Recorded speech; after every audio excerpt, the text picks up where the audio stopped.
Sam from Road Trail Run here in beautiful Park City, Utah. I want to give you some details before I take them for a first run on the Brooks Running Ghost 13. So it's the 13th edition of this neutral trainer. The most significant change is that on the lateral side, whereas formerly we had an insert of soft DNA Loft at the heel, now it extends all the way forward, and I'm going to show you roughly where that is. So it extends basically through this area instead of just being at the heel. So the weight is 9.9 ounces or 280 grams in a US 9. It is a 12 millimeter drop shoe. It doesn't gain much. It's actually a touch lighter maybe than the prior version, but about the same. So it's $130. It releases September 1st. Now what they did with the DNA Loft is instead of gluing it in, it's actually co-molded, and I'm very interested to see how that feels, because often when inserts are glued in, there's kind of a transition or harsh feel between the different layers. So that's going to be very interesting to test. So the upper is an engineered mesh. They call it air mesh. I'm already thinking it's softer and more kind of foot conforming than the little bit stiffer 12s upper. The toe box, I tried them on, is roomy.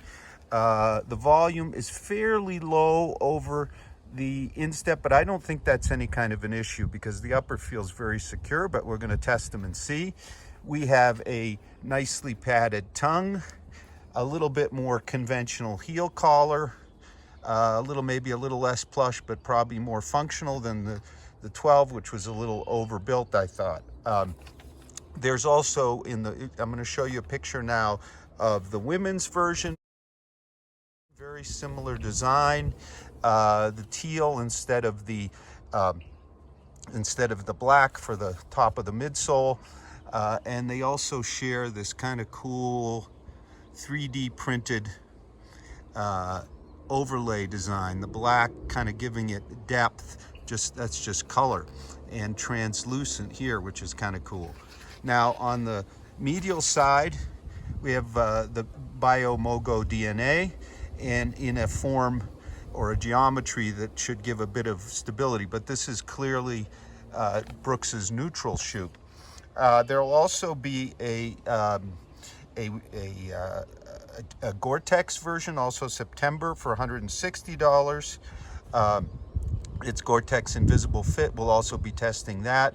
Weighs maybe 0.4 of an ounce more than the regular, which is kind of remarkable for a Gore-Tex shoe, but that's the Invisible Fit.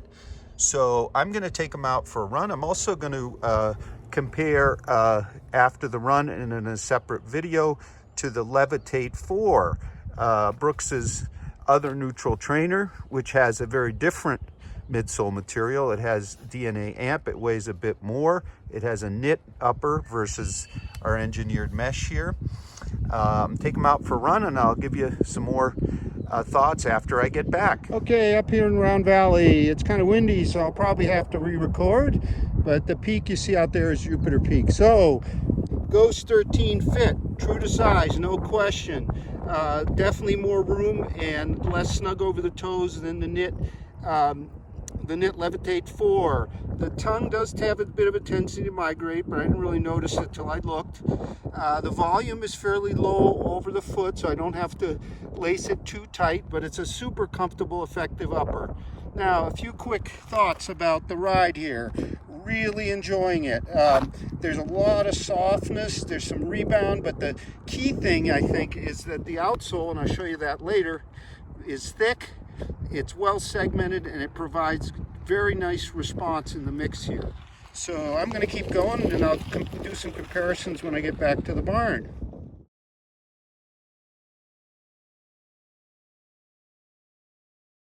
Okay, back from my run. I gotta say, I do not recognize this as a Ghost, or at least it certainly doesn't feel like the Ghost 12, which was kind of soft and lumbering. Yes, we still have a soft midsole here, and with that additional new DNA Loft that extends through here, I'm finding the transitions are smoother, And I think, you know, and it's often we talk about grip with outsoles.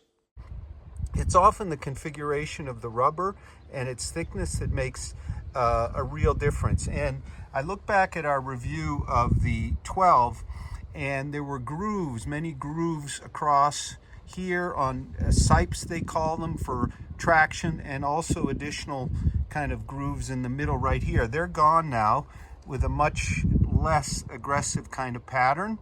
And what that led to is a much more responsive toe off.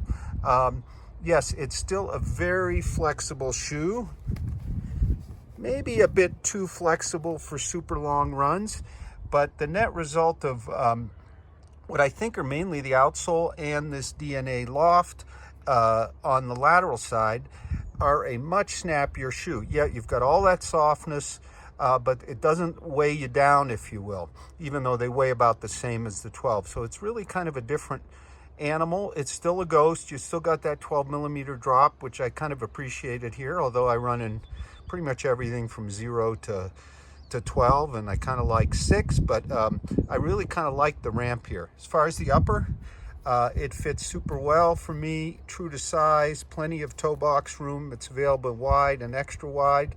I did find that the tongue rotated a little bit. It wasn't really noticed, but a little disappointing. I guess they wanted this big tongue for the branding. Certainly the lace up is easy. It's fairly low volume over your foot here, so you don't have to lace too tight. Now, let's talk about some comparison. Another shoe that comes immediately to mind with the Ghost, very similar shoes, is the New Balance 880 V10 with fresh foam. I think the Ghost is with its DNA Loft is a little bouncier, a little livelier, and a touch more cushioned also. And I think its outsole provides more response. I really like the 880, but gee whiz, the Ghost is pretty fine too. So we're going to have a full multi-tester review of both the Brooks Ghost 13 and the Levitate 4 real soon. Now I'm just going to show you a quick comparison to the Levitate 4. So in the last 2 days, I've had first runs in the Brooks Ghost 13 and the Brooks Levitate 4. And a few quick details. The Levitate is an 8 millimeter drop, $150 shoe that weighs 10.25 ounces, 90 grams, whereas our Ghost weighs 9.9 ounces, 280 grams, and is $130 with a 12 millimeter drop. Now, they differ at the upper level, as the Levitate has a knit upper, fit knit upper, and our Ghost 13 has an engineered mesh upper. They differ at the midsole, as the Levitate has DNA Amp, a polyurethane material, whereas the Ghost has DNA Loft on the lateral side, I guess an EVA blend, and then on the medial side, BioMoGo DNA. So they also differ, and I think this is really significant, at the outsole level. You'll note that the Ghost is segmented and the rubber is quite thick, whereas here on the Levitate we have a single kind of continuous slab. And that led to really quite a different ride feel, particularly in the forefoot of these two shoes.